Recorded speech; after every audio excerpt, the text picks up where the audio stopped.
Welcome to DevOps and Docker Talk. And I'm your host, Bret. I'm a Docker captain. I'm a cloud native ambassador, and I make hopefully useful videos, courses, and podcasts for you about containers and the cloud. This week, I'm in the studio with my co-host Nirmal again, and we are talking with Dan Lorenc, the CEO of Chainguard, who's back on the show after a year and a half, which was way too long, to talk us through this week's big news about the XZ Utilities supply chain attack, as well as what we were going to talk about, which was Chainguard images and some of the progress they've made with that project, which is one of my favorite things of the last few years. The XZ attack has made huge news this week because it's the kind of tale that gets turned into a doomsday movie plot where an attacker plays the long game in open source, where they gain confidence from the community over years of efforts supporting a small, boring, yet critical piece of many Linux distributions and slowly gains maintainer control and then slides rogue files over time into packages that were shipped and used by others. Most of us, luckily, weren't affected because someone accidentally caught the hack due to it affecting systems performance. But had that performance hit not existed, it had the potential to be shipped with official production builds of various Linux distributions from Red Hat, Canonical, Debian, and more. And we'll get all the details and discuss it with Dan in the first part of this show. Next, if you haven't heard about Chainguard Images project, which we talked about a year and a half ago, and which I've mentioned in at least 2 of my conference talks over the last year and a half, it's quickly becoming the go-to base images for building your production containers. These images have 0 CVEs. Their team is working very hard, going really deep into what's going into containers to make sure that there are 0 CVEs in these images. That alone is a reason to check it out, and it's a huge feat to be consistently on point with 0 CVEs. Yet the team does a lot more to help you adopt them. They help you customize them. They give you documentation and videos and even an academy to help you use them in your own projects, and even use Helm charts of well-known projects with their images as the base, essentially, without using Docker official images. And I love everything about this. The team is great. More and more of my friends are going to work there. So it's definitely got a lot of energy in the container community for focusing on supply chain security. And I wish them a lot of luck. And I hope you try out Chainguard images.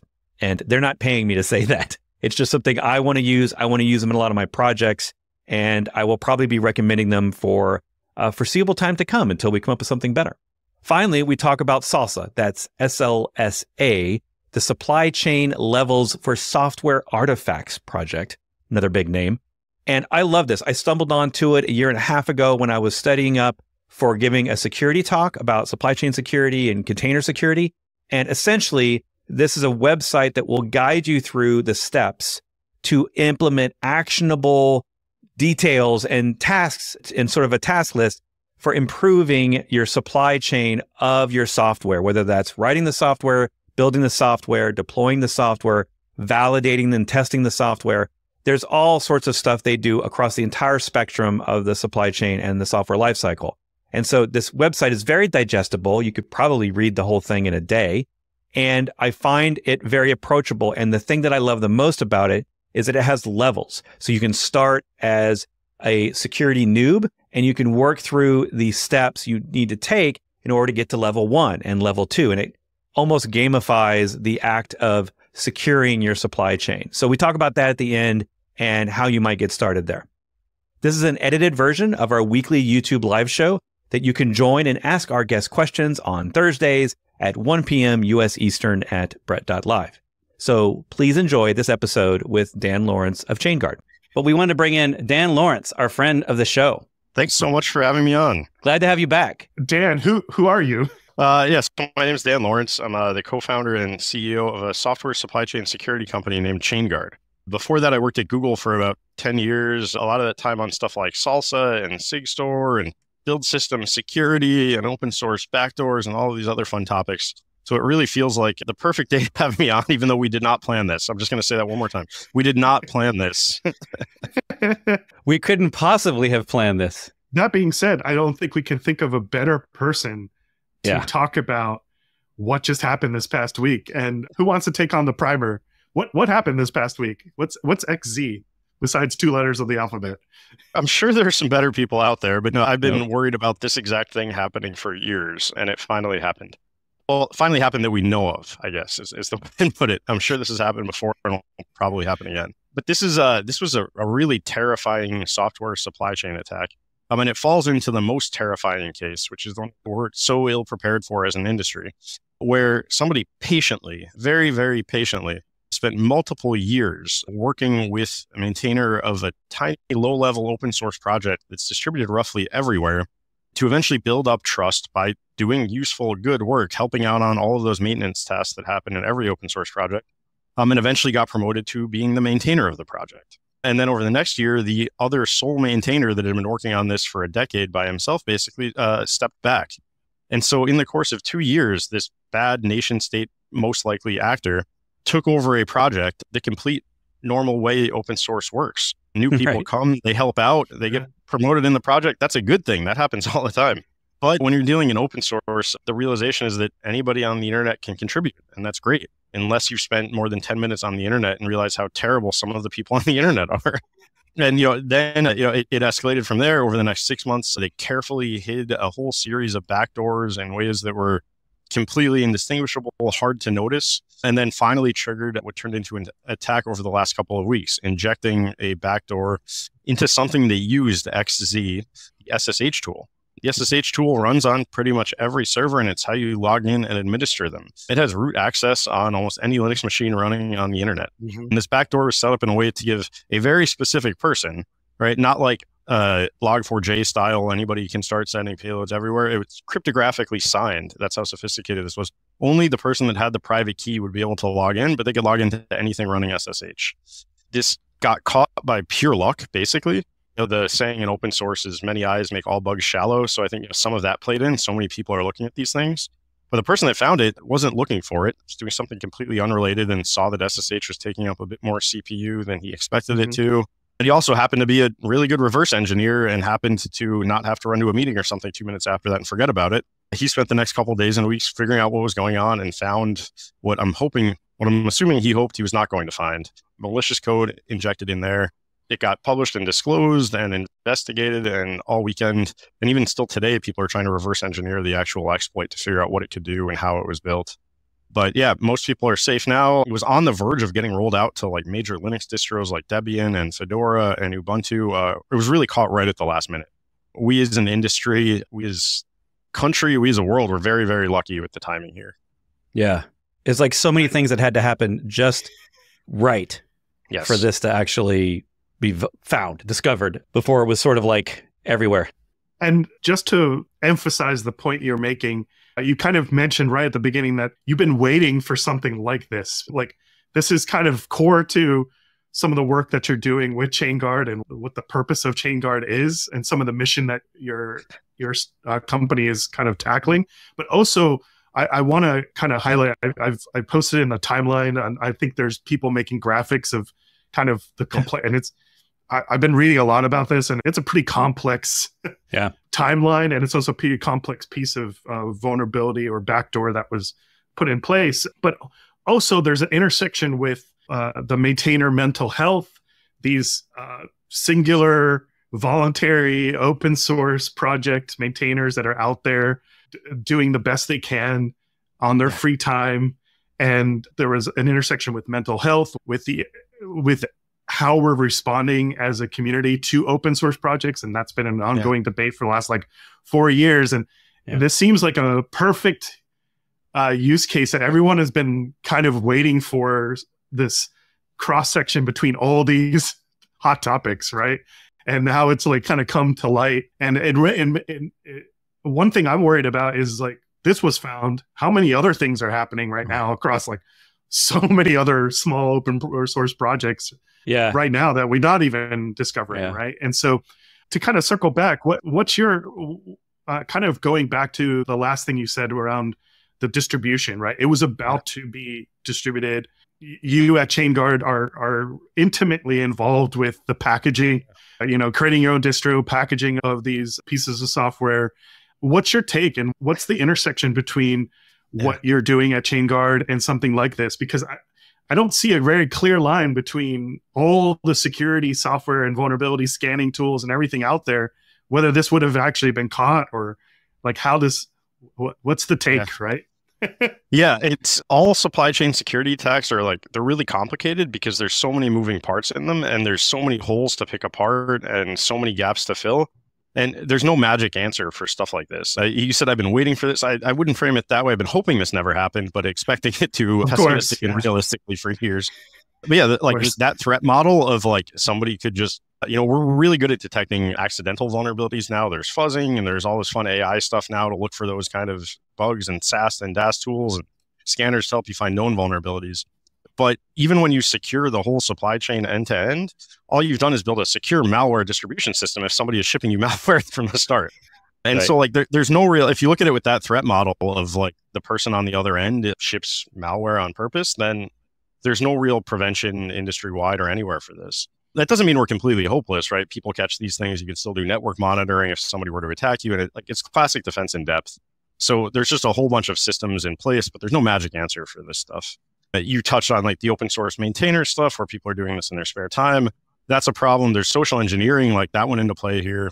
At a high level, like the main thing I want to call out is like there's been some like stupid takes on Twitter, all these places like open source is insecure because this stuff happens. The same thing happens inside of companies too, right? Like this was caught and reverse engineered and remediated so quickly because it's open source, right? Yep. Open source is still way more secure. I'll go on record every time saying that. This same thing happens inside of companies and it never gets caught. Like you won't have access to the source code. The reverse engineer wouldn't have been able to find the payload where it got injected. Right. None of this would have happened if this was closed source software. And this happens constantly in those environments. So yeah, it's so many gaps. We can dive into each one of them. But yeah, at a high level, like open source is more secure. We can't stop using open source. Open source will keep getting better and it's going to get harder the next time someone does this. It's not going to get impossible. But that's how security works in general. All we can do is raise the bar the next time somebody tries this. I feel like when you look at this scenario, it's the best of the internet. It's obviously the worst of the internet is what snuck the file in, and like the best of the internet is what discovered it. And when you privatize that, you make it now, well, it's the best and the worst of what that company can do, but none of us have any awareness. And we've all been around long enough to know that like I remember the time when Microsoft first shipped their own private sourced SSHD for Windows. And if that performance, because that's what this all started as, right? It's like a Microsoft, I don't even know if he's actually a researcher, but he just sort of was like, hey, SSH is slower now. That's weird. I'm doing some benchmarker testing or whatever. And if that had happened with commercial software that we all think of as private source and like comes out of someone like Microsoft, we would have just thought, well, things get slower, faster over time. That's totally normal as versions happen. And that's why sometimes they announce like as a feature, we're making it faster again, is it has to get slow first. And so things would get slow. And it would have taken maybe years, or if it was ever discovered, it would have had to been that company deciding to announce their vulnerability. And we would all been sort of, for the last 2 years, this demon has been on all these servers on the internet. And like you said, it probably could have been someone noticing weird SSH connections attempts from places that they shouldn't be coming from if they were savvy enough to actually monitor for that kind of thing. It does ring of a lot of, we told you so nightmare scenarios. But one of the things that kind of stuck out to me that I wanted to, because we could talk about this for the whole hour, right? But we're not really a news show. And so if you're all wanting more information on like which versions were affected, if you weren't running beta or very, very early edge versions of things like Debian and Fedora, you're fine. In fact, I remember reading that Ubuntu 24.04 is about to get released, because we've all been waiting for that. Right. It is the month they decide to do that. And they decided to, because of this, Nirmal, you were mentioning earlier, like they decided to rebuild all binaries, and it was going to take an extra week because they had to rebuild every binary to be just extra sure that they didn't include these particular files or the changes to the SSHD and whatnot. And I wanted to intersect this to what you all are doing in the supply chain. So I remember when you were last on, which seemed like an eternity ago. It was like a year and a half ago. Yeah. It was a year and a half ago. It was a long time. Yeah. And we were so excited to talk about, at the time, it was Wolfie images. Now they're Chainguard images, but it's essentially the same thing.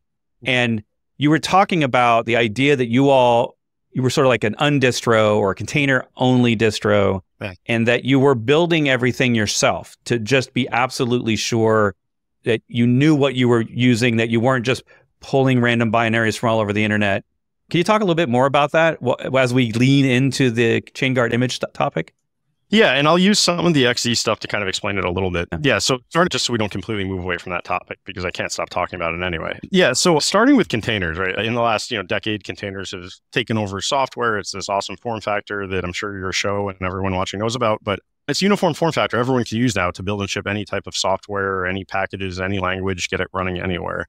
They've really flattened the playing field that way, and everyone is using containers now, which is awesome. But containers, from the supply chain perspective, they sit at the very end. You can build containers securely, you can sign containers and all of that stuff, but through no fault of their own, they inherit the problems of all of the other build tools that people use to build stuff into containers. If you look at a Docker file, they have a from line, and then they have a bunch of package manager commands inside of them normally. And so Docker and Docker files inherit the problems of all of those other package managers and the way that they operate, because Docker is kind of that final assembly unit. So even if you're building containers securely, you just move up a link to the supply chain, and there's a lot of gaps there. And in particular, there's this one really important gap that a lot of folks don't realize, and I've talked about it a bunch, and there's a lot of techniques to verify it or to help improve it. But open source is developed in Git, basically. Other source control systems exist, but the vast majority of it's on Git or GitHub or one of these other systems. And it's great because you can inspect the code, you can look at it to see what's in there. If you wanted to, you could review line by line and look for stuff like malware. But then when you go to the next step and you run, say you were doing this for a Python library and your team audited every single line, which first of all, no one does, but pretending you did that, the very next thing your developers do is they run pip install foo, and the name of that package. When you run pip install foo, you get that package from PyPI, which is the Python package manager. There is no link or verifiable guarantee or any way to be sure that what you installed actually came from that source code you just spent all of that time reviewing. It's this huge gap in the supply chain, and that was actually used here in the XZ attack. The XZ source code on GitHub had some of the malware fragments hidden inside of it, but the final activation happened in that step. Now, malware XZ is not a Python package. It's not a Java package. It's distributed in source form, but that source form here is a tarball, basically. A lot of older tools like this, particularly low level in the stack, when people build from source, they're not really building from the Git source. They're building from this other folder that the maintainer packages up themselves and uploads to all of these distro sites. The final activation of this attack was placed there. It was hidden in that source upload, the source distribution. It was not actually present in the Git repo. So if you audited the Git repo, you wouldn't have found it. And that link is a really critical one. There are technologies like SLSA and SigStore and a whole bunch of other ways to sign and make that link more verifiable. There's reproducible builds, so somebody else could run that same step and make sure they got the same byte for byte output. But that's not that common that low in the stack. But when we're trying to build our product, our Chainguard images product, and connecting it all back to this, we're starting all the way over there. We're grabbing these source code packages and we're trying to build them as securely as possible and tighten up all of those links so that we can deliver that final unit, the Docker file, the Docker image as securely as we can, but by securing all of those other links in the process. For this XZ attack, the person uploaded that file to the website, and that's what most people were using to build. In our distro, where we build everything from source ourselves, like we talked about, in almost every case, we prefer getting it directly from the Git repository. We can pin the commit. All of that is auditable. There's no chance that someone can tamper with it. We weren't affected by this, but mostly by luck, to be honest, because this was targeted at a couple of specific Linux distributions, and we didn't happen to be one of those. In this case, we did actually get it from the source upload. Because of this nasty cyclic dependency, this thing is so low level in the stack that Git depends on XZ. And so we can't use Git to fetch the XZ source because you have to get XZ. You can even build Git. And we have this ability to rebootstrap everything from scratch, just like we've been doing all these other distros. But we do have a handful of exceptions there where we're not using Git because we can't, because that thing is a dependency of Git. We're working on a bunch of ways to make a whole separate bootstrap set of packages so we can tighten that up even further as a result here. But those links happen. That's how like low level and scary this one was. Yeah, that's crazy. Yeah, I remember you all were working really hard making some news last year around just being able to build Go from source and the interdependencies of that. And, you know, it's one of those things where it's like, if you're building everything, the build tools are probably the most important thing to get right first before you start building 1,000 other things. Exactly. But also those build tools have their own dependencies that are so complex that it's like the first principles assumptions of, well, I have a CPU and I trust the hardware that there's no chip in there that I didn't expect. But other than that, what else do I need to be sure about before I start building? And it turns out it's harder than I can imagine. And so I'm actually really appreciative of how much effort and then transparency you all put in. For those of you out there on the internet, if you can't tell, I'm a fan of Chainguard. So that's why we have you back on the show, because this stuff is hard and you don't just like one blog post deciphering all this stuff isn't going to make its rounds. And I love that you all put in conference talks and videos and blog posts, just slowly over time, helping those that are even just slightly interested figure out, oh, this is how this stuff works. It was all just done for me, right? Ubuntu, we don't normally go read the Debian log on how they built the latest Debian image or whatever, or server OS. And I think it's one of those things where, again, we're all so high up in the stack that we all assume that someone else is taking care of the lower stuff in the stack, or I guess you could higher up in the stack, I guess you could say. So for the images here, I was actually going to ask you, then you already answered that question. Like, it wasn't something that you needed to worry about because you were fetching upstream, but again, like this was just a different vector that they had approached instead of actually trying to put a couple files upstream. Do you also have another big announcement? And I'm gonna pivot again because I want to make sure we get all this stuff in. We were excited, actually. Nirmal and I both, was it 2 weeks ago, Nirmal, that we picked our news announcement? 2 weeks ago was KubeCon. Two weeks ago was KubeCon, so it's like 3 weeks ago. 3 weeks ago. We both came with a single news item that we wanted to mention on the show, and both of us picked Chainguard images are now in Docker Hub as our thing separately. And so we came on the show and we were both excited about it. What is, for those that are interested in switching their base images, or they've done things like switch to Alpine, and now I'm telling them, hey, you might want to also check out Chainguard. Like, it's pretty dope. As good as like all the other things combined without all the negative effects of a lot of those things combined. What does this announcement really mean for being available in Docker Hub? Sure. Yeah. So our images have been available for a long time. We have our own registry that they've been hosting on historically, and I'll talk about some of that history. We have a whole set of images that they're based on the Wolfie Linux undistro, which is what we call it. It's a fun naming thing, but because it's containers, we build all of the packages for containers. There's no kernel in containers, so there's no Linux, so we can't really call it a Linux distro. Un-Linux distro sounds sillier than Linux undistro, so we go with undistro. But yeah, we've had these for a long time. The Wolfie project is open source. You can look at the GitHub repo. We keep all of the packages in there. We update them all constantly. It's basically an open source project, but we're also a business, and we have to figure out how we're going to make money too at the same time. And the model there is that the latest version of everything that's in Wolfie, the latest version is usually the most secure. It has all the stuff with all the vulnerabilities patched anyway. And that goes into Wolfie, and you can get that for free from our free tier of Chainguard images. They're called the developer tier. But we also have a lot of older versions for projects that support older versions, and we do that work too, which is a lot harder. We have to backport CVE patches sometimes. Most distros stick to one version, but because of the way we build and the way we do our bootstrapping and everything, we can support multiple versions of things. So we have every version of Python that's supported, which is like 5 or 6 versions. And so the kind of free to paid model is when Python 3.13 comes out, the free tier moves to 3.13. You might like that if you're an open source project or somebody playing around, you get an automatic update. But for enterprises, they want a little bit more stability. They want to be able to plan these things out. And that's kind of the paid model. It took us a while to land on that and to get that right. And so we had to build our own registry to kind of support that custom, like some people get some stuff for free, some people get some stuff for paid. Now that it's solid, we like the model, we're comfortable with it. We're trying to get that free tier in as many places as we want. Docker Hub is the place most people get their images from. We really didn't want to have to go through something where we put stuff out and had to claw it back or anything. So we thought about it for a while, we got the model right. And now we're publishing our free tier images, the latest version of everything on Docker Hub. So it's the same images. We mirror them over. You can check the signatures if you want. You can check the digest to make sure that's not a supply chain attack as we move this stuff over. But yeah, Docker Hub, it's the number one source for images. Everyone uses it. Everyone has accounts. They can get images from there directly. And I think we have 625 images, something like that, available today. They're all getting mirrored over here, and you can see that people are grabbing them. Nice, the pull stats. Yeah. So this is actually there's a question, they're mentioning that, a question around free images versus the private registry images. They're mentioning that the SHAs seem to differ on the 2 images tagged latest in public versus private. Is there a reason for that, or is that expected, unexpected? So the free tier images that are on Docker Hub and the free tier images that are on cgr.dev, they should be the same byte for byte. If you're referring to the ones that are the private versions of these, there's a different string in one file that says whether the image is Wolfie or whether it's Chainguard Enterprise. That's used for vulnerability scanners, and that's how they recognize which versions of packages are in there. That should be the only real difference. But yeah, that would cause a completely different SHA-256. So if you're referring to the private ones, yeah, you'll get a different hash. But for the free tier that's here and the free tier that's over there, those should be the exact same. If they're not, say something. We should look into that. Yeah, for sure.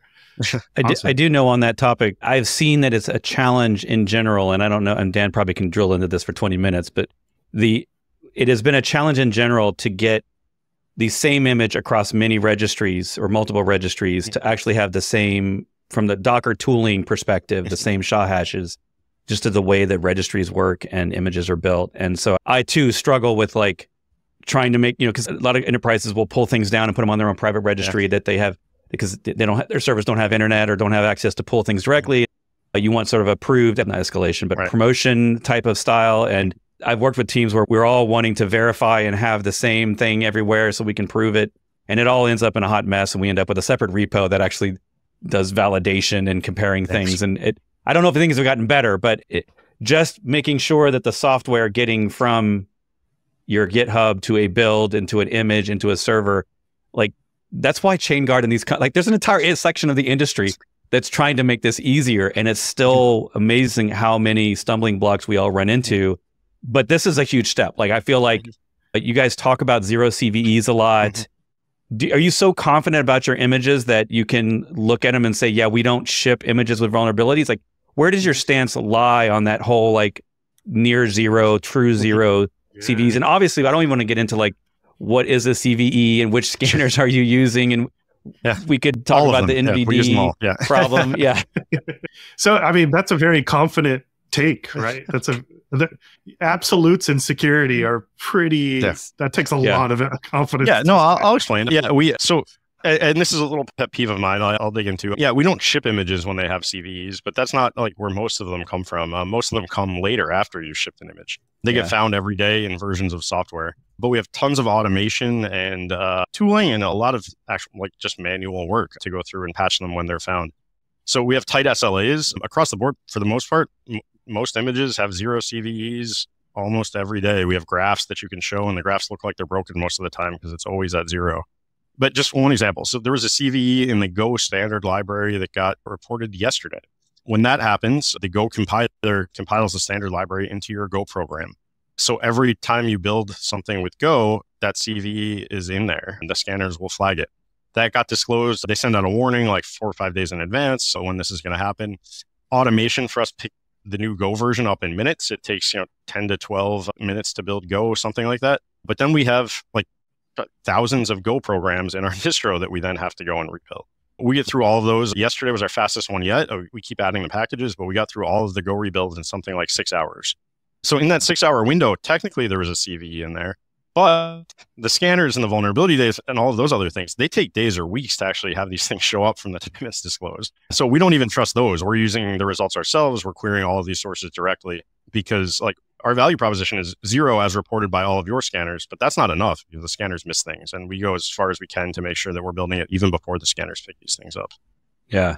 A lot of the students that I work with and companies that come asking, it's usually at the beginning of their journey, or they've maybe been using containers, but now they sort of are learning to grow up and realize that they can't take supply chain for granted and they need more than like a manual scanner that just runs in GitHub builds or something. I mean, I'm sure you all work with a lot of companies on implementing a lot of these tools. We talked about SLSA, which I would love to get to in a minute to do a plug for it.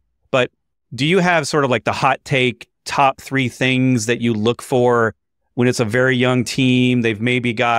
Maybe they're doing a registry scanning. Maybe they've got Harbor in there actually doing some things in the background, Claire or whatever. And then they've got maybe GitHub doing a little bit of code QL where they're doing some analysis of their code in addition to maybe a Trivy scan or something like that, or a Docker Scout.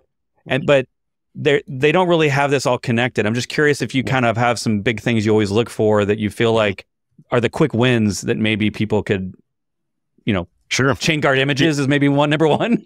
We'll get to that one last. No, there's so much you can do first. Yeah, the first thing, like most of the scanners operate at the registry level because that's all you know about. If it's in the registry, that's the stuff you have to scan and they'll report those vulnerabilities for you. But that doesn't really matter in most cases. What matters is what's running in production. The registries don't know what's running in production. It's not their fault. It's, you might have Kubernetes. You could be using Swarm. You could be running on ECS. Stuff could be running in bare metal clusters that are air-gapped. You don't really know from the registry's perspective. So the first one to cut down the noise, just scan what's running in production or stuff that's about to be running in production. If you're scanning everything in the registry, it's so much noise and you don't even know from looking at the tags and then the timestamps what's running in production. So there's no possible way to prioritize that information.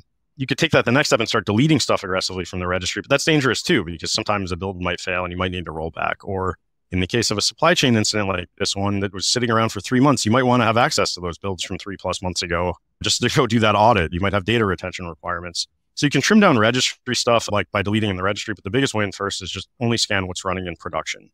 That saves so much, so much. The next one again is minimization. You've talked about this a lot. You've done a bunch of testing on different image sizes. Most of the CVEs aren't real, right? I know we talk about CVEs all the time. I'm not going to pretend most of them are real or exploitable. That's like the stats I've seen are like only 4% maybe could get loaded. And that's like, yeah, cool. But like when you scan one of these images, you might see 1,000 and 4% of 1,000 is still 40. And then you still have to go through and look at all 1,000 to figure out which 4% matter and all of that. Yeah, I was just going to say which 40 may essentially all 1,000 matter until they don't, right? Yeah. And so next one is just trim down the containers. There's smaller ones. Multi-stage builds help a lot there. If you need a JDK to build your Java app, you don't need that in the final runtime container. Another big protection we had in place for this XZ thing, the way it was exploited was it was linked into SSH. You probably don't need SSH in your containers, but it's still there in a lot of them. In fact, like we coincidentally did some trimming a couple of weeks ago where we noticed Git depends on SSH. We talked about Git depending on a lot of things before, but when you pull from GitHub, that's using the SSH protocol in most cases. Yeah. I was pulling in all of SSH, but it turns out you only need the client for that, not the server. And we build stuff super fine grained, so you can set it up to only pull in the SSH client and not have the server sitting in your image. Techniques like that. So before you even start looking at the CVE list, just figure out what you can remove from the image to cut down on that noise. That's good for reducing the list, but it's also good for reducing that potential attack surface. So if something is in there, somebody might find a way to use it, even if you're not using it live in your application. Just don't have the stuff in there you don't use. Then update the software. That's probably the next one. We're at like number 3 now. You asked for 5. 5 will be Chainguard. I'll get to that one. Update everything. If you just actually rebuild and pick up updates to all of your dependencies, open source communities do great jobs here, and they fix most of these things eventually. And so if you're not updating your base image, or you have a base image and you're stuck on an older one, or you haven't updated the dependencies in your package JSON or something like that, try just updating those and you get through another huge chunk of them. Once you've done all of that, there's going to be some stuff left, and that's the hard stuff to get rid of. Yeah, that's where Chainguard comes in. That's kind of the extra mile we go to, where we're patching all of that stuff. As soon as it's reported, we've kind of got our own Dependabot style set up, even for other repos. We send those patches upstream when we can. A lot of projects don't want them, so we merge those, but we try to keep the patches small and kind of time bound, because enterprises, even if open source communities eventually fix all of this stuff, there's a lot of crazy regulatory frameworks that don't give you the patience. And you can't just go yell at those open source maintainers to move faster. That doesn't work. That's bad. That ties into all the sustainability and stuff like that. But we do all of that work, and we fix all of them, and those fixes out there. So we keep that 0 CVE SLA and goal for ourselves. And very cool. What we just learned this week is yelling at open source maintainers is an attack vector, right? Yes. Yes. So please don't do that. Yeah. They're going to start accusing you of being a nation state actor if you start doing it. Wow. Right. Will we ever know the real, what was their name? I can't remember the actor that actually did a lot of this work on GitHub. Or was it Was it even on GitHub? Was this a GitHub repo? No, it's like somebody's personal thing on a website. Okay. Yeah, because it's like there was a name associated with the account, but most likely not the real person, and we probably won't ever see them do anything again, unless they just want to troll their under that name. Name. Right, exactly. Yeah, they've probably got 10 names. We'll probably who knows if we'll discover the other ones. A lot of this stuff can feel super overwhelming, and I love that you're approaching it from like big, easy bank. There's easy and hard, and there's big effects and little effects, right? Like a lot of these security measures that we all take, sometimes they're hard to implement, and the edge cases for when they're actually an advantage are so edgy that you maybe put that way down the list. And I love to talk about, in fact, I think my talk like a year and a half ago at CVE Navigate, which was in Florida last year, I tried to, it was a crazy talk. I probably shouldn't have done it as big as I did, but it was like a list of the 40 things in security for containers, or just code in general, because a lot of times containers, you're building containers from code and images and all these things. And so you actually have to care about code. If you're someone who's just focused on Kubernetes and the images, you eventually are going to have to get involved with the code if you really care about tidying up the security of what's being shipped to your Kubernetes. And I made this ridiculous list. And I think one of the things on the list was consider Chainguard images. But so many of the things were like turn on pull request review requirements in your repos so that someone else has to, you can't just cheat and say, well, I'm an admin, I'm just going to approve my own PR. Like there's just so many little things in there, turning on CodeQL or whatever your code scanner is on your Git management tool of choice. And there's just, 1,000 little things. And I feel like Chainguard has finally got, we're not early days with your images anymore. In fact, one of the things I wanted to do on this, we may not have time for, maybe if we've got 5 minutes at the end, maybe we can pull it off, is I've got my own demo apps that Docker actually made years ago called the voting app. And I wanted to see how easy it would be to just swap out the official Docker images for the Chainguard images. And would this build? I guess that would be the name of that part of the show. There's actually an easier intro that I try to recommend to people that even messing with your Docker files. If you look at the image directory that we have, it's stuff like Python, Node, Go, like your sample app is probably going to be based on. But what we also have is, you talked about KubeCon a couple weeks ago. You've probably seen that CNCF landscape diagram. Pretty much every one of those has a Helm chart inside of it, and then Helm chart has like 5 or 6 other random images, and those are based on all sorts of stuff, and you don't know if they're maintained or not, and there's a lot of work that goes in there. We have almost all those Helm charts too, and we have drop-in replacements for those. And like you test those Helm charts for compatibility, and if you just want to make some CVEs disappear, you can there's documentation for almost all those about which Helm charts they correspond to and which values flags to set, and you can just swap a chart over and make no changes to your application. You still get the same running app, and all those CVEs are now gone. Whoa. Okay. So this is in the docs? Yeah. That's the stuff like Prometheus, like Istio, all those sidecars, all those other things that you're grabbing. The CNCF landscape tools, those open source projects are kind of like the critical components of your Kubernetes cluster, right? And so they're running as daemon sets across like... You might have 5 containers that your team has built, but then there's 13 Helm charts, which turns into 70 containers, and there's way more under your app than you think. And those typically have potentially more privileges in the cluster, right? On the Kubernetes API to do things like look at what events are going on, all that stuff, right? So that's a big surface area of potential attack. One thing before we close out on the 5 things that you mentioned, it seems like it has not only doing those... 4 or 5 things. Those also have to be married with, well, maybe the 5th thing is, and this is what you just kind of mentioned, Bret, is that there's a cultural aspect, right? So you have to tie this with like practices that and muscle memory that as an organization you also exercise, and you don't short circuit what the tooling is helping you do by just like fast forwarding through deployments, not doing code reviews, and also exercising better security hygiene in terms of delivering these packages and these images through your CI/CD processes. But it has to be kind of both. It's not just like, don't just rely on the tooling, don't just rely on like something like Chainguard, but it has to be married with some tangible cultural muscle memory around using them properly. Yeah, it's constant because somebody's always updating a Helm chart or throwing a new one in, and it's constant. You have to think about this stuff. You have to think about your supply chain. So I'm optimistic that at least this incident over the weekend is going to make people think about it a little bit harder over the next year. Yeah, for sure. For sure. Real quick, before we get to questions, I want to round out that whole, he threw out the Helm thing, which I'm like, I want to get people this information. Where do we go? Where do we go for that? Oh, man. Yeah, I was wondering if it was in docs or if it was a GitHub or... anyway. There's the GitHub repo, but it gets mirrored into the docs. I'd probably just like start looking for Prometheus and see what the instructions are there on one of those images.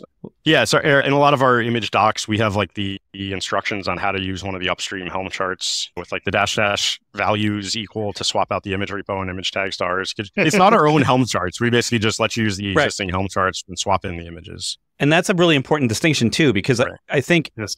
I would have if I would have approached a client's project where they're like, we want to test Chainguard images, but we use a lot of Helm charts because we're using, we have a Postgres cluster and we have a Redis mirror over here, and we're using Prometheus, and we don't necessarily create our own proper Helm charts, and we might pin versions, but we're usually just focusing on the Helm chart version. But it's a great point. That's the whole point of Helm. It's a templating system.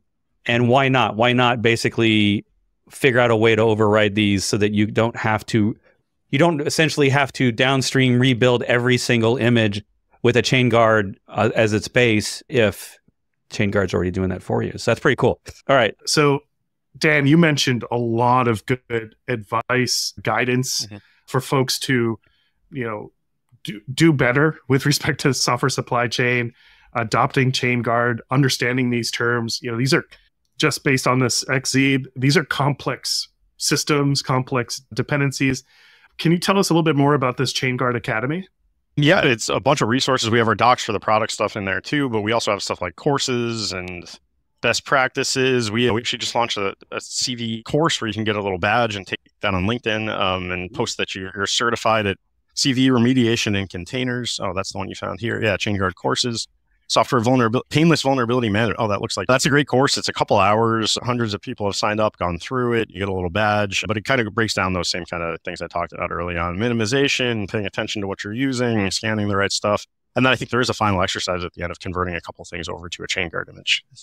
Oh, might need to check that out. All right. Nirmal, did you want to list some questions? You seem like you wanted to. So we've got the Academy. We should send that to everybody. Yeah. Oops. We've got, what questions do we have? Oh, is there a real-time on-access antivirus malware scanner for running containers in K8s? Dan, do you want to take that or? Yeah, so there's a couple angles there. There's a bunch of runtime tools that will detect like known CVEs and do that kind of scanning. There's a bunch of like those great eBPF tools to look for like exploited stuff and stuff like that is really what would have helped you catch an exploit from this SSH attack, because there's all these filters that you can set up to flag on, hey, why is this container sending traffic out of the network or accepting incoming connections when I wouldn't expect it to, or, looking up my private keys when it shouldn't. So those are kind of like the runtime protection tools.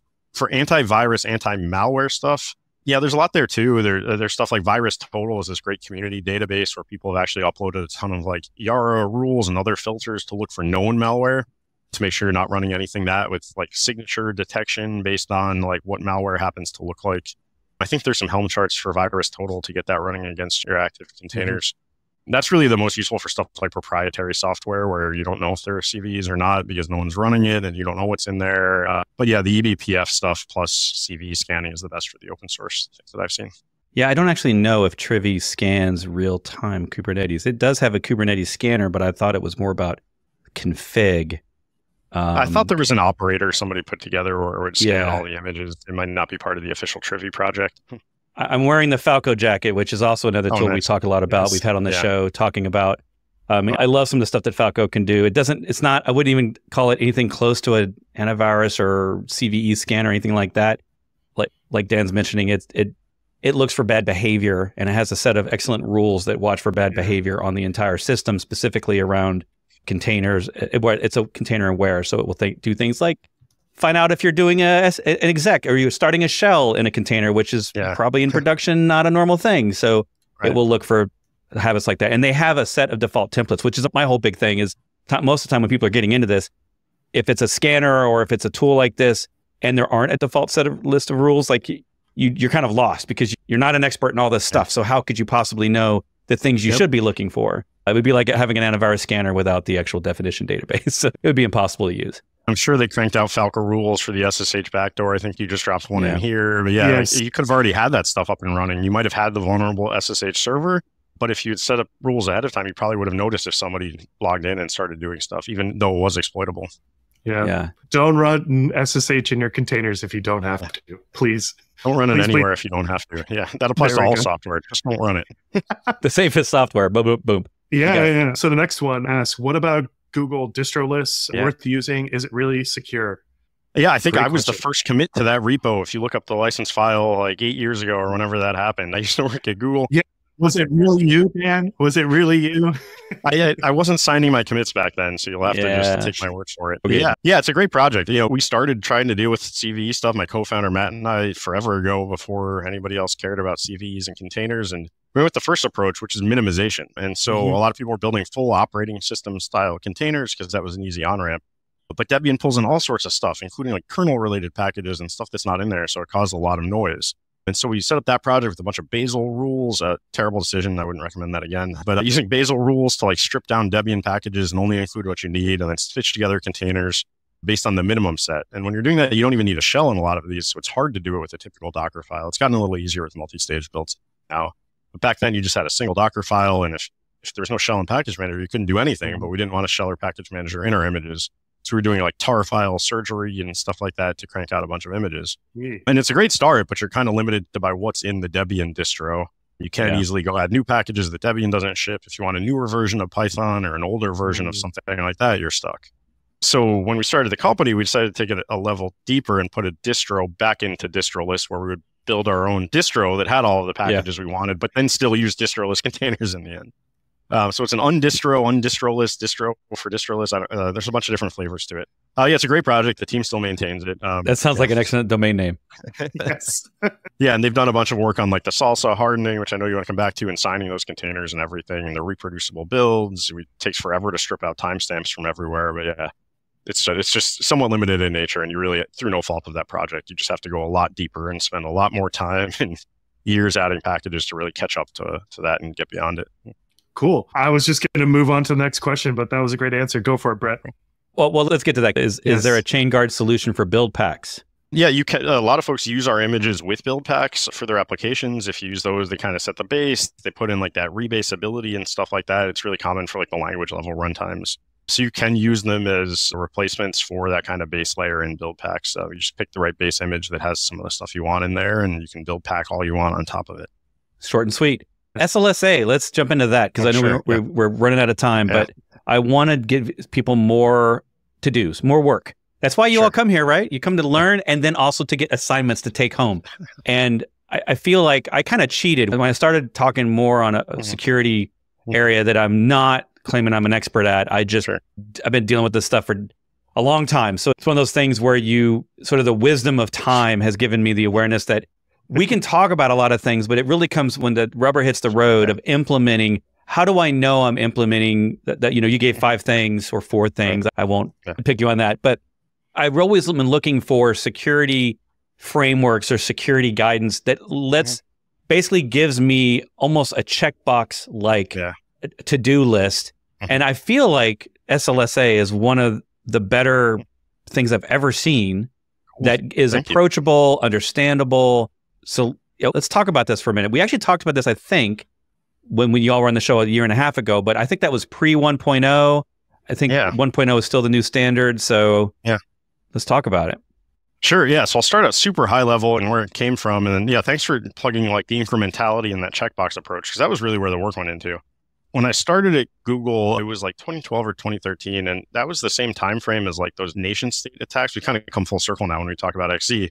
But when all the big tech companies got hit with like the Operation Aurora stuff, it was just in the news this week too, with like the CSRB and Microsoft and the breach they had last year. But all the tech companies sort of got hit at the same time in 2012 or 2013 when a bunch of the nation states realized that instead of trying to break in from the outside, they could just have people go get jobs at the companies and then do whatever they wanted. And this is back in the time when like developers just had root access and SSH and prod because that's how you deployed stuff, and you SCP'd stuff over and FTP servers. And if you had to debug, you just jumped in and attached a tracer or something like that. And that's a kind of terrifying realization when you realize that people probably, when you have 10,000 engineers at the company, there's probably 10 or 12 of them that are spies for some other country doing bad things. And there's no real way to prevent that. So the real protection that Google kind of put into place, to summarize quickly, is multi-party review for everything. No one can do anything without someone else signing off on that. Pretty simple when you put it that way. But when you start applying that transitively to anything that could have an effect on anything, it gets all the way back to the supply chain. It's not just the source code. If you review the source code, but somebody's maintaining the Jenkins server under their desk, they can do whatever they want to that source code and they can put in whatever they want. So when you apply that to all of the infrastructure, all of the tools, all of the build scripts and everything, that's the only protection I know of really to protect against this style attack. And it doesn't even prevent it. It really just raises the bar because now you need 2 people cooperating or 3 people, however you want to set that threshold, instead of just one bad actor.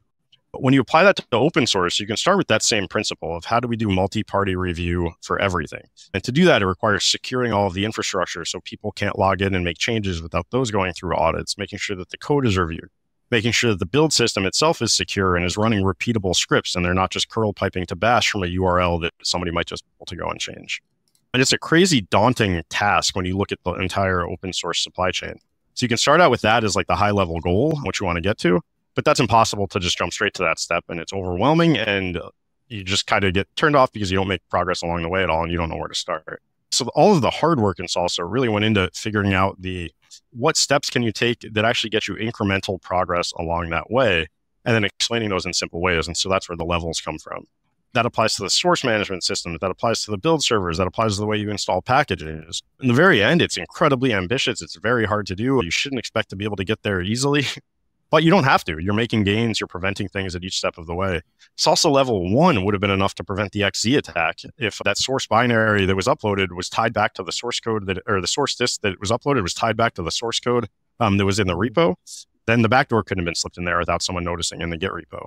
But there's hundreds of other vectors that were exploited there too, and there were other ways the maintainer could have slipped that in. So it's not perfect, but it would have caught that one or prevented it if that was applied at the project level. Also, the maintainer was just merging code by himself, no code review. And that's also a requirement in all of these steps. And that's really hard in the open source context because you might not have someone to review your code, or you don't know whose code is coming in. So it's pretty hard, but you can apply this to open source or any way that you're deploying containerized applications inside of your infrastructure. We really wanted this to be something that you could do at scale and make progress, like get everything to level 0 and then get everything to level 1 next year, and then pick some of the critical ones and move those to level 2 next. It's a huge team that worked on this. I was involved a little bit at the beginning, but no, a huge amount of work from almost the entire community, and CNCF and OpenSSF went into making sure that these things were lined up in the right boxes. Very cool. I think at some of the different conferences, there have been presentations around how to implement different levels of these techniques in the SLSA levels.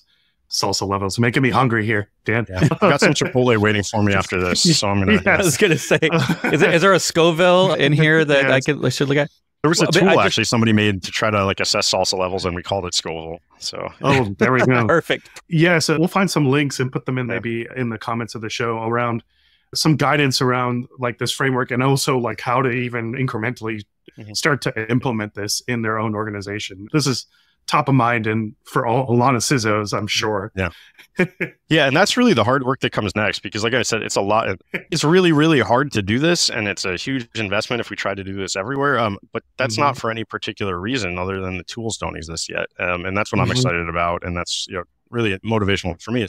There's no reason the secure way has to be the hard way. But now that this is out there, we've agreed on it. We're seeing, like you said, all these CNCF tools and presentations making it easier to do that. Until the easy default way is the secure way, and we're going to continue to have these problems. Yeah. All right. Okay. A couple quick questions on this. Well, first off, I just now realized, because I haven't actually read the 1.0 stuff, the site's significantly more than it was a year ago. Yeah. And originally, I love this note here because I was confused. Originally, the SLSA was a set of levels, but there was no tracks. So now we have tracks and levels. And the tracks, I guess, are there's build. So in other words, areas of concern, I guess, are the tracks. So if I'm a build engineer, I'm going to be looking at these build levels. And I love the idea of levels, like rank. I mean, there's a thing I used to say, men die for points. We all love winning more points. And I feel like going up the levels, I'm in level 0 and then I've done nothing. And now I've got Providence in there. I've got a few other things that I can check off a list. And now I'm level 1 and I get some sort of badge. And then so, of course, now we need badges. So if you can go solve that problem, I need security badges on all my repos. But I love that this wasn't a one and done thing, or it wasn't like a gigantic, if the NSA did this, it would be a 300-page PDF that I was either compliant or not. And there was a binary decision. And where this actually, I love that there's maturity levels so that I may not need to go all the way to level 3 if I'm a small open source project and not a lot of people are using me.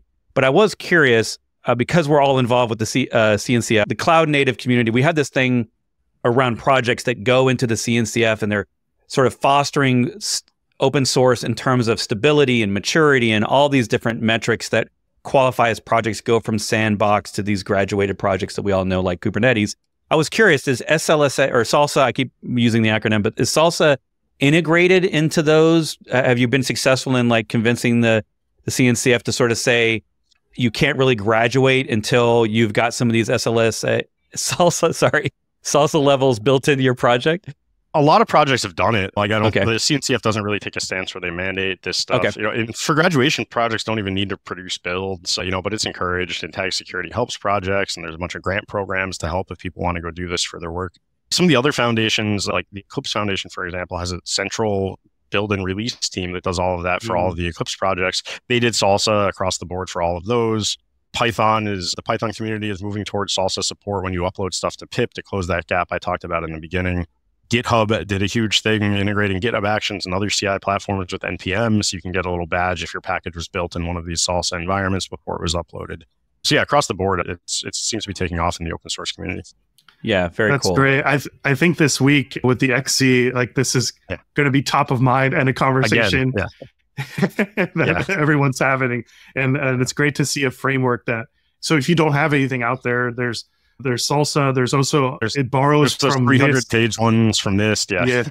Yeah. There's from, I've got to plug AWS a little bit, but, we have the Well Architected Review where the security pillar has some of this governance and references the SLSA framework as well in some of the governance around artifact builds and the areas that this framework addresses. So there is hope, right? So don't think if you're out there and you're starting to get questioned about, hey, like, would this happen in our org? Like, will XE, like there are things that you can start to adopt and look at to kind of tackle that. Isn't there like a badge, like it's like a duck or something with a shield on it? You can put... the goose. Yeah, the goose is a goose. The OpenSSF's mascot is a goose, and then they kind of do themed logos for some of these projects. So there's a salsa goose. Nice. I remember I put that in my talk, and I needed to look that up. Yeah. So Dan, we're kind of rounding out the hour here. We've flown through a lot of content. What's coming up for Chainguard? What should folks look forward to? More and more and more images. We're trying to support more workloads. We've caught up. As hard as it is to catch up with the CNCF landscape because it grows every day, we're getting close to being done with that kind of thing. We're doing more Python stuff now. There's all the AI ML is huge. There's PyTorch. There's all these other things. We're working on that. We've got one container up now with some CUDA libraries in there too. So we're working on expanding that one because those containers are like 35, 50 gigabytes sometimes. They're huge when you're trying to run these ML workloads. So just more and more and more software and more CVEs patched. All right. Where can folks get started? What's a good entry point for Chainguard? Images.chainguard.dev. That's the entry point to all the software we've got. Yeah. Cool. All right. And you've got your own website now for the images, which was also something that happened in the last year and a half, was actually having a whole we used to just go to the GitHub repo. Yeah, it used to be a GitHub. But this is all great stuff. And I think that I owe the internet a video of me trying to convert some of my own stuff into Chainguard images because we didn't get into the nuances. But most things just work, but it depends on what like you mentioned, you talked about people that might have been using apt or yum before. There's some work there if you're not using something like NPM or Go packages, stuff like that. And I wanted to sort of have a video where we kind of dove into that. But, we had to have this whole XZ problem that would take up the hour. Who knew that was going to ruin our day? And next time. Next time it'll be the WY package. Yeah. And we do have these learning labs we do monthly where we pick specific types of applications and run through how people can convert those. I think the next one we're doing is PHP. Yeah, we can post some links for that too if you want to watch how to convert specific stuff. Because each one is a special snowflake. There's definitely a Learning Labs PHP thing coming soon. But Okay. All right. Ask Dan on Twitter. He's on Twitter. I see him on LinkedIn all the time posting excellent content. So if you're someone on LinkedIn or X, like Chainguard people are there. They've also got multiple Docker captains working for them. And so there's just a lot of energy around the company. The booth had a lot of energy at KubeCon. I had multiple conversations around all the stuff y'all are doing. And of course, the big Docker Hub announcement, that was a big deal. And I'm just glad to have you back on the show. Of course, now this is a precedent. Every time there's every week that there's a CVE, if only there was just one CVE a week. We need Dan back on the show to break it down for us. So we really appreciate it. And thank you so much for taking time. We actually you all didn't see this before the show. Dan was not literally running, but running on the internet to get here on time because he's been in a bunch of meetings all talking about this new vulnerability and just what happened and breaking down and talking to all sorts of official people in the United States. Like, it's a big deal. He's a big deal. So we're just glad to have you here to give sort of the layman's definition of what's really going on behind the scenes here. So thanks you for being here. Yep. Thanks for having me. Yeah. All right, everybody. Chainguard.dev. Go check it out. They're on Docker Hub. They're everywhere. And we're going to obviously talk more about Chainguard like we do all the time. So come back often for the live show. You can find Dan and Chainguard on LinkedIn as well as on Twitter. I'm sure they're everywhere else as well. Thanks for watching, and I'll see you in the next one.